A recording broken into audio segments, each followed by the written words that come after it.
Hi everyone, welcome back to my YouTube channel. I hope you're doing well. Okay, today is we're talking about Jodi Hildebrant again, and Jodi Hildebrand's amazing niece Jessie. Now, Jessie has spoken up before on a couple podcasts about what Jodi Hildebrand put them through, and it is absolutely terrifying, and the stuff is so disturbing and upsetting, and Jessie actually tried to flee from Jodi many times, and they would always be ultimately unsuccessful because Jodi would end up finding them, and then they would be punished even more after Jodi found them. And there is something really crazy about the fact that Jodi Hildebrandt has had this pattern of behavior with so many other people's children, but has also done it with her own family members. And again, we are in the important stage right now of Jodi Hildebrandt and Ruby Franke's sentencing. And I'm going to be honest, I'm seeing a lot of people online kind of putting all the blame onto Ruby Franke rather than Jodi Hildebrandt. And these women are equally responsible and equally have a part in this. But also, the reason I wanted to talk about this and watch this is another interview that Jessie Hildebrandt, the niece, has done, because I want to continue raising awareness for the fact that, yes, Ruby Franke is the famous one of them two, and she's the well-known one of the two, but Jodi Hildebrandt, even though she may not be the family channel that we all know, even though she may not be the quote-unquote famous one or the one that gets clicks on views or clicks in headlines, it's important to continue talking about what she has done to her own even family members. And that's not even considering what she's done to other people's kids, because public favor really does hone in, and it is a really important thing about these lawsuits and getting people talking and people, voicing their opinions and letters of support for the victims involved here. And so I wanted to watch this. This is on News Nation, and it is Jodi Hildebrandt's niece says they experienced abuse too. Now, again, we watched a very long podcast a while ago. This is a much more recent one. I wanted to watch this as well because I want to continue highlighting that Jodi Hildebrandt as well was involved in this, because again, you will be surprised how many people comment even on my videos focusing solely on Ruby Franke. And I don't know why a lot of people seem to only care about Ruby Franke in this, because again, they know her from the YouTube, but I don't give a shit about that. I care about who has done these things to kids, and you know who's done those things to kids? Jodi Hildebrandt as well. So let's get to this. Jodi's niece, Jessie Hildebrandt, saying that they were allegedly abused and manipulated while living with Jodi more than a decade ago. And Jessie is joining us live. Now, Jessie, I know this must be difficult to revisit. I appreciate you joining us tonight. Yeah, it's been surreal, to say the least, the last few months, and especially in the last week. I can imagine. And your aunt has admitted to some hate. So again, this was really in the moment of the pled guilties. Now, again, a lot of people in the comments are saying things like this, which I completely agree with, and is like, I wonder, in being a victim of someone and they plead guilty, but you know that they're pleading guilty to get a lesser sentence and they're not pleading guilty because they take accountability, how soul destroying that must be. Because yeah, they pled guilty to doing these things to children, but like, they're not doing it because they are accepting accountability. They're doing it to get less of a sentence. So it's like, then they're not agreeing to it, but the world is saying, oh, well, they've pled guilty, congratulations. But you're like, but this is not actually about me. It's selfishly about them again. So, this was in the big week of Jodi had pled guilty, Ruby had pled guilty, and all the lawyers were like, oh my God, our girls take accountability. Fuck that. Heinous acts of abuse against children. Have you been shocked to see any of this? Shocked, no. I went through very similar experiences when I was 16 years old, when I was left under her care. And the similarities are hard to listen to. This has been a pattern of hers since, for 15 years at least, if not longer. I can't speak to what she did before me, but... And again, that is so terrifying of a concept, that someone can be doing something like this for a minimum of 15 years before something happens. How many times have we heard that Ruby Franke's kids were trying to get the police involved? And we're hearing from Jodi Hildebrandt's as well that the same thing. It's like, what has to happen for like officials to care, or the police to care, or fuck. This is not new. If it's not too difficult, can you share with me, what did you experience? What happened at the hands of your aunt? It's hard to quantify and everything that happened, because it was not just physical abuse, but it was emotional and severe spiritual abuse as well, because of the culture that already exists within the Mormon church. She took advantage, and there was being duct taped and starved and being emotionally isolated and tortured, being forced to sleep outside in the snow, telling my family that it was because she was afraid that I was going to murder her in her sleep, telling me that Satan was working through me. And all the while I believed what she was telling me.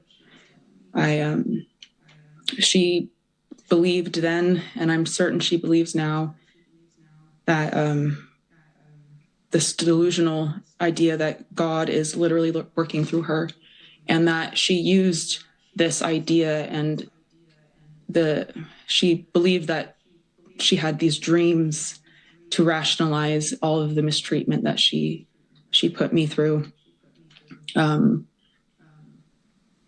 It's being locked in rooms, being, like I said, being duct taped, not allowing to have shoes, and if someone at church came up to me to speak to me, I wasn't allowed to speak to them. She has pulled me up, kicked my knees out from underneath me and pulled me upstairs, dragged me downstairs. She tied me up. I hope we're also paying attention to this video of fucking Jodi that's playing as well. And when you're hearing what they're saying right now, looking at this woman and knowing that this is what this woman is guilty of and has done. Also, this ideology of God working through someone,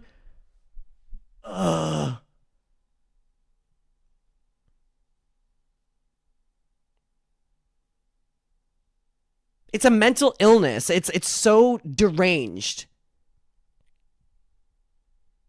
The same concept of Satan working through someone. It's a way to villainize people, and it's a way of it's a way of making yourself feel superior and justify your actions. So for Jodi, it's that delusional state of, oh, well, I can't abuse kids because Jesus wants me to save them. I need to get Satan out of them. No, you're just a child abuser. That's call a spade a spade. Car and made me lay down on the ground and drove me into the mountains and made me run for hours and hours and hours. She's sorry. This has been it's been a hearing the list of what she did to these children right before his I haven't been as involved in listening to this trial, because it's very difficult to have it reflected back to me. I went to the cops and they did nothing, because the cops in Utah, because this is not just a specific thing to her, Utah culture is permeated with Mormon culture and this idea of covering up and believing authority. And Jodi had everyone wrapped around her finger.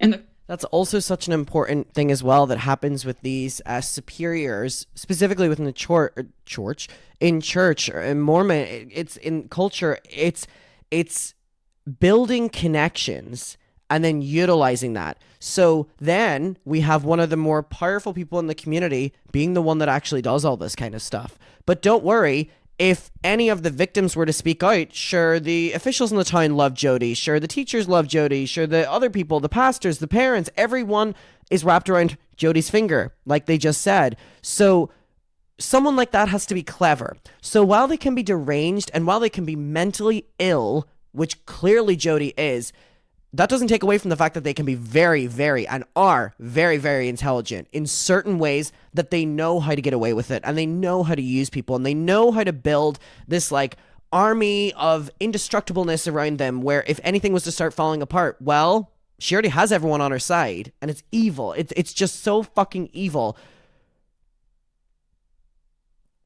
And again, here we have it as well. The niece, they're saying like, well, the cops didn't give a shit. The cops told me after I didn't tell them everything because I was so afraid.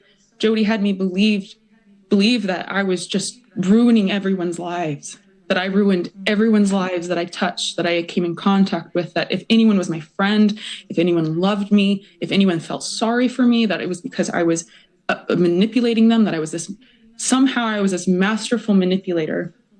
And she would coach me on things to say, to go apologize to people, to tell them that I manipulated them if they had gone to our bishop, which is in Mormonism, that's like the pastor, with their concerns. And I would have to go house to house and write letters telling them that I had just manipulated them into feeling sorry for me. I was losing weight. I had horrific stomach problems. I was having immense sleep paralysis from stress. I mean, that's just like a couple of the physical things. She was forcing me to run like for hours and hours and hours, because her philosophy that she stood by was this idea, this obsession with confession, that if I would just confess to my sins, that I would be getting better. And because I was getting worse emotionally, that it was obviously that I wasn't confessing to everything. And her idea was that she was going to make it so uncomfortable that it would force the sin out, which is just torture. That's all it is. It literally is just justifying it. It's justifying it. So sorry. The statement that her lawyer put out was a joke. It was so patronizing, and it's a joke. This idea that she now just conveniently wants these children to heal.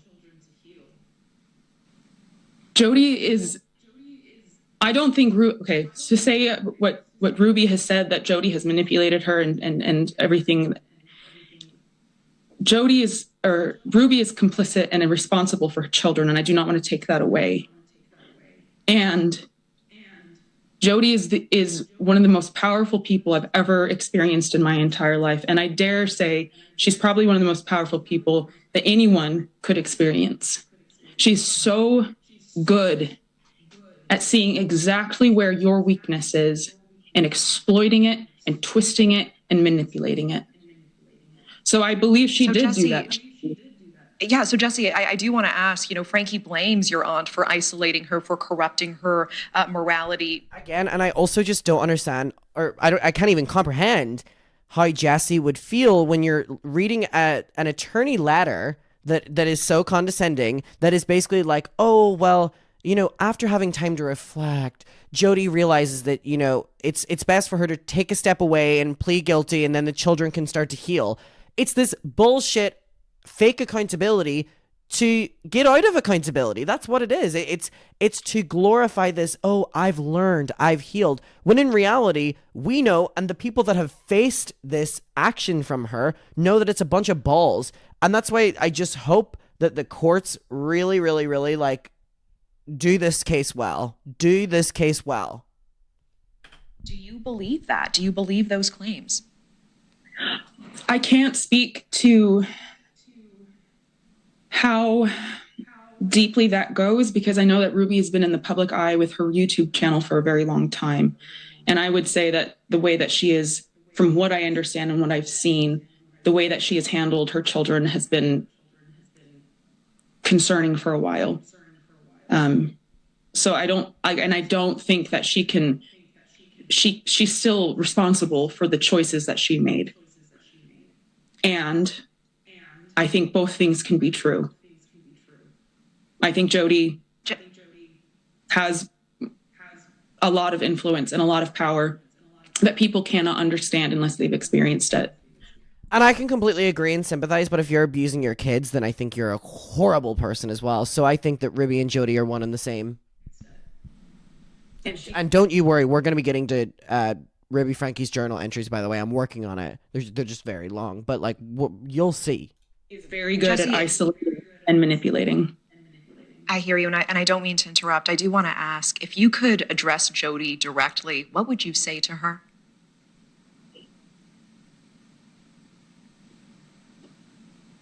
Yeah, I've thought about this for a long time, and I've done a couple other interviews, not today, but in the last few months, and they've asked similar questions, and it's kind of an impossible question to answer. But you did this to yourself. And honestly, 4 counts, that is nothing compared to what you deserve. And I hope that the sentencing is as harsh as they possibly can be. And you pleading guilty to this, it's just a chess move. It was just the better option for her. She's going to use the excuse as protecting these children, but it's trash. It's a lie. It's a stunt. Shit, they got that headline up really quickly, didn't they? Impressive. I fully believe she has letters. She kept letters that she forced me to write. For 15 years, she has these things as what I suspect are trophies. She's moved multiple times. She has things that are now, like, that are evidence against her of this being a pattern. She keeps these things. This is psychopathic behavior. She doesn't care. She's not sorry. She doesn't want these children to heal. She's protecting herself from what I'm sure is a very deep and dark investigation that could have happened if she went to trial. Jesse Hildebrand, I cannot. Oh my goodness. First of all, what a great speaker Jesse is. And again, it's devastating that under hiding behind I want to protect the kids that this doesn't go to trial. You know what I mean? And again, that has nothing to do with them not wanting the kids to, go on trial. That has everything to do with the fact that they don't want everything to be deeply investigated at the level it would be on a trial. And that is unfortunate, actually, because everything deserves to be exposed. Everything, because they did it. Jodi did it, and she deserves to face the full repercussions for it. Public, society, behind the scenes, prison, jail, everything. Everything. Oh, muckers, let me know your opinion on Jesse speaking up here. We'll talk down below. I appreciate you being here, and good night.